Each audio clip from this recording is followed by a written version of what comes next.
এমন পুষ্টিগুণে ভরপুর সবজি হওয়া সত্ত্বেও বাচ্চারা তো বটেই, এমনকি আমরা বড়রাও অনেকে উচ্ছে দেখলে নাক সিটকই। কিন্তু আজ আমি যে পদ্ধতিতে উচ্ছে রান্না করছি, এইভাবে একদিন বানিয়ে পরিবারের সকলকে খাইয়ে দেখো, আমি কথা দিচ্ছি বাচ্চারাও চেয়ে চেয়ে খাবে। নমস্কার বন্ধুরা, আমি সঞ্জু। আজকের রেসিপি উচ্ছে কাবাব, আর সঙ্গে থাকছে অনেক টিপস অ্যান্ড ট্রিক্স। ঠিক আছে, তাহলে চলো রেসিপিটা শুরু করা যাক।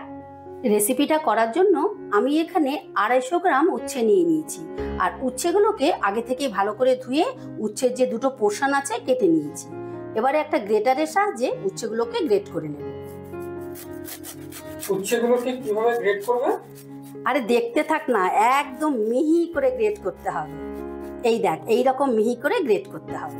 মানে ছোট মুখের যে গ্রেটারটা হয়? হ্যাঁ হ্যাঁ হ্যাঁ হ্যাঁ, ছোট মুখের যে গ্রেটারটা হয় সেটা দিয়ে গ্রেট করে নিতে হবে, তাহলেই খেতে ভালো লাগবে।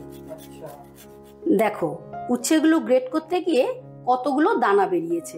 তোমরাও কিন্তু এরকম দানা বেরোলে দানাগুলো ফেলে দেবে। এবারে গ্রেট করা উচ্ছেগুলোকে হালকা করে নিগড়ে নেব। কেন হালকা করে নিগড়ে নিচ্ছ কেন? হালকা করে নিগড়ে নিচ্ছি কেন, তাহলে শোনো। তোমরা যারা উচ্ছে খেতে পছন্দ করো না বা তেতো খেতে একেবারেই পছন্দ করো না, তারা যদি এই রকম হালকা করে নিগড়ে নাও, তাহলে উচ্ছের থেকে তেতো ভাবটা অনেকাংশে কমে যাবে। আর যারা তেতো খেতে পছন্দ করো, তারা কিন্তু এইরকম রস সমেত রান্না করবে, তাহলেও ভালো লাগবে।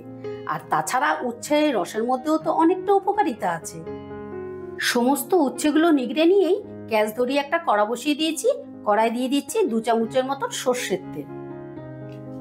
তেলটা গরম হয়ে গেলে তেলে দিয়ে দিচ্ছি ফোড়নে দিচ্ছি ছোট চামচের 1 চামচ কালো জিরে। গ্যাসের আঁচটা কমিয়ে নিয়ে কালো জিরেটা হালকা করে ভাজা ভাজা করে নেব। এই একটুখানি নাড়াচাড়া করে নেব। অল্প একটু নাড়াচাড়া করে দিয়ে দিচ্ছি পেঁয়াজ কুচি। এখানে আমি মাঝারি সাইজের একটা পেঁয়াজ কুচিয়ে দিয়েছি। আর একই সঙ্গে দিয়ে দিচ্ছি রসুন। এখানে আমি 5-6 কোয়া রসুনকে কুচিয়ে নিয়েছি। এবারে গ্যাসের আঁচটা কমানো অবস্থাতেই আমি রসুন পেঁয়াজটা হালকা করে ভেজে নেব, মানে বেশি কড়া করে ভাজবো না, তাহলে ফ্লেভারটা নষ্ট হয়ে যাবে। কতক্ষণের মতো ভাজতে হবে?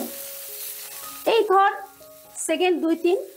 আচ্ছা, 2-3 সেকেন্ড ভাজার পর যখন পেঁয়াজগুলো ঠিক এরকম হালকা নরম হয়ে আসবে, তখন দিয়ে দিতে হবে গ্রেট করা উচ্ছেগুলো। একই সঙ্গে দিয়ে দিচ্ছি লঙ্কা। এখানে আমি 2টো লঙ্কাকে কুচিয়ে দিয়েছি। এবারে গ্যাসের আঁচটা মিডিয়ামে রেখে আমি উচ্ছেটা পেঁয়াজ রসুনের সাথে ভালো করে ভাজা ভাজা করে নেব। বেশ খানিকক্ষণ ভাজা ভাজা করতে হবে? হ্যাঁ, ধর 4-5 মিনিটের মতন তো ভাজতেই হবে, কিন্তু গ্যাসের আঁচটা মিডিয়ামে রাখতে হবে। মানে পুরো সময়টাই গ্যাসের আঁচটা মিডিয়ামে দিয়ে ভাজতে হবে? হ্যাঁ হ্যাঁ হ্যাঁ, না হলে ভাজাটা কড়া হয়ে যাবে। উচ্ছেগুলো মিনিট 5 ভাজার পর যখন এইরকম ঝুরঝুরে হয়ে যাবে, তখন দিয়ে দিতে হবে গুঁড়ো মশলা। দিয়ে দিচ্ছি স্বাদ মতো নুন, দিয়ে দিচ্ছি 1 চিমটি হলুদ, দিয়ে দিলাম 1/2 চামচ ধনের গুঁড়ো, 1/2 চামচ জিরের গুঁড়ো। ব্যাস, এতে আর কোনো মশলা লাগবে না। এবারে সমস্তটা আবারও আমি ভালো করে নাড়াচাড়া করে নিচ্ছি। ধরো মিনিট 2-এর মতন নাড়াচাড়া করে নেব, মানে উচ্ছেটা মশলার সাথে ভালো করে মিশিয়ে নেব। এখানে লঙ্কার গুঁড়ো দেওয়ার প্রয়োজন নেই? না না, উচ্ছেতে লঙ্কার গুঁড়ো লাগে না। ওই একটু লঙ্কা কুচি দিয়েছি, তাহলে খেতে ভালো লাগবে, একটু ঝাল ঝাল টক টক এরকম লাগবে, সেই জন্য। কিন্তু লঙ্কার গুঁড়োটা দেব না। ঝাল ঝাল হলে খেতে ভালোই লাগে। হ্যাঁ, খেতে ভালোই লাগে। সেই জন্যই একটু নাড়াচাড়ার পরে দিয়ে দিতে হবে চাট মশলা। তোমাদের হাতের কাছে যদি চাট মশলা না থাকে, তাহলে তোমরা লেবুর রসও দিতে পারো, সেটাও খেতে খুব ভালো লাগবে। এবারে সমস্তটা ভালো করে মিশিয়ে নিচ্ছি। কিন্তু খেয়াল আছে তো, গ্যাসের আঁচটা কিন্তু এবারে লো করে নিতে হবে, না হলে মশলাগুলো পুড়ে যাবে। একটু নাড়াচাড়া করে ভালো করে মশলাটা মিশিয়ে নিয়েই দিয়ে দেবো জল। জলটা কিন্তু বেশি দেবে না, অল্প একটু জল, ধরো 2 চামচের মতন জল দিতে হবে। এবারে জল দিয়েও একটু নাড়াচাড়া করে মিশিয়ে নিচ্ছি। জল দিয়ে একটু নাড়াচাড়া করে মিশিয়ে নিয়ে আমি 2 মিনিটের মতন ঢাকা দিয়ে দিচ্ছি রান্নাটা হবার জন্য। কিন্তু গ্যাসের সামনে থেকে চলে যেও না, তাহলে যেহেতু শুকনো জিনিস তলায় কিন্তু লেগে যেতে পারে, এই জন্য অবশ্যই অপেক্ষা করবে। 2 মিনিট বাদে ঢাকাটা তুলে নিলাম। দেখো 2 মিনিট ঢাকা দেওয়াতে উচ্ছেগুলো ভালো মতো সেদ্ধ হয়ে গেছে আর মশলার সাথে সুন্দরভাবে মিশে গেছে। এবারে দিয়ে দেব 1/2 চামচ চিনি। এই চিনিটা দিলে কি হবে, নুন আর মিষ্টির ব্যালেন্সটা খুব ভালো আসবে, তাই সামান্য করে একটু চিনি দিও। চিনিটা একটু মিশিয়ে নিচ্ছি। চিনিটা ভালো করে মিশিয়ে নিয়ে দিয়ে দিচ্ছি 1 চামচ বেসন। আমি বড় চামচের 1 চামচ বেসন দিলাম, আর তোমরা যদি ছোট চামচে দাও সেই ক্ষেত্রে 2 চামচ দিও।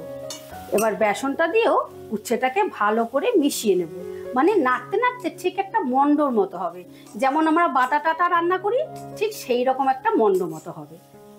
মানে বেসনটা বোধহয় বাইন্ডিং এর কাজ করে। হ্যাঁ, বেসনটা বাইন্ডিং এর কাজ করবে, আর বেসনটা দিলে টেস্টটাও অনেকটা ভালো আসে। মিনিট 4-5 নাড়াচাড়া করে উচ্ছেটা আমি একেবারে শুকনো শুকনো করে নিয়েছি, মানে একটা ডোয়ের মতো করে নিয়েছি। উচ্ছের ডোটা একেবারে তৈরি হয়ে গেছে। এবারে এটাকে আমি নাবিয়ে নিয়ে ঠান্ডা করে নেব। উচ্ছের পুরটা একেবারেই ঠান্ডা হয়ে গেছে, আর এই রকম ঠান্ডাই করে নিতে হবে। আর তোমরা কিন্তু এইভাবেও খেতে পারো, এটা খেতেও কিন্তু ভীষণ ভালো লাগে। কিন্তু আমি আরেকটু মজাদার করার জন্য আমি কাবাবের শেপ দিয়ে নেব, তার জন্য এরকম একটা ডাইস নিয়ে নিয়েছি। এবার এখান থেকে খানিকটা নিয়ে এর মধ্যে ঢুকিয়ে দিলাম। যাদের কাছে ডাইস নেই তারাও তো বানিয়ে নিতে পারে। হ্যাঁ, তারাও হাত দিয়ে বানিয়ে নিতে পারে। আসলে একটু দেখতে ভালো লাগবে, আর কাবাবগুলো যেন একই সাইজের হয়, তাহলে দেখতে সুন্দর লাগবে, সেই জন্য আমি ডাইসটা নিয়েছি। তোমরা হাত দিয়েও করে নিতে পারো। এই দেখো, করে একটু হাত দিয়ে চেপে ঠিকঠাক করে দিচ্ছি। এই দেখো, এইভাবে আমি সমস্ত কাবাবের শেপগুলো করে নেব। দেখো, আমি সমস্ত কাবাবগুলোকে একই শেপে তৈরি করে নিয়েছি। এবারে কাবাবগুলো ভেজে নেওয়ার জন্য গ্যাস ধরিয়ে বসিয়ে দিয়েছি একটা ফ্রাই প্যান। দিয়ে দিচ্ছি সাদা তেল। আমি অল্প করেই সাদা তেল দিলাম। তেলটা গরম হয়ে গেলেই গ্যাসের আঁচটা কমিয়ে দিয়ে আমি কাবাবগুলো একে একে দিয়ে দিচ্ছি। এবারে প্রথমে কিন্তু কাবাবগুলো নাড়াচাড়া করব না, মিনিট খানিকের মতো অপেক্ষা করতে হবে। এক পিঠটা ভাজা হয়ে গেলে তারপর উল্টে দেব। কতক্ষণের মতন তা ভাজা হবে? ধরো 1 থেকে 1.5 মিনিট অপেক্ষা করতে হবে, তাহলে ভিতর থেকে ফ্রাই হবে। ভেতর থেকে ফ্রাই হয়ে যাবে। না হলে আঁচটা বাড়িয়ে দিলে ওপরটা তাড়াতাড়ি ভাজা হয়ে যাবে, ভেতরটা কাঁচা থেকে যাবে। 1 মিনিট অপেক্ষা করার পর কাবাবের একটা পিঠ ভাজা হয়ে গেছে। এবারে আমি উল্টে দিচ্ছি। আস্তে হাতে উল্টাতে হবে, না হলে কিন্তু ভেঙে যেতে পারে।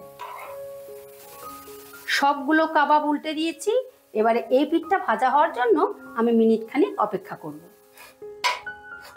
1 মিনিট অপেক্ষা করার পর বেশ লাল লাল হয়ে ভাজা হয়ে গেছে। এবারে ঘুরিয়ে ফিরিয়ে একটু লাল লাল করে ভেজে নেব। কাবাবগুলো ভাজা হয়ে গেছে। এবারে কাবাবগুলোকে তুলে নেব। তোমরা দেখো কত সুন্দর লাল লাল করে ভাজা হয়েছে, আর খেতে কিন্তু খুব মুচমুচে হবে। আর এইভাবে আমি সমস্ত কাবাবগুলো ভেজে নেব। তো বন্ধুরা, উচ্ছে কাবাব ফাইনালি রেডি। আজকের ভিডিওটা ভালো লেগে থাকলে আমার চ্যানেলটা সাবস্ক্রাইব করে পাশে থাকার অনুরোধ রইল। আবার দেখা হচ্ছে নতুন কোনো ভিডিওতে। ঠিক আছে, টাটা।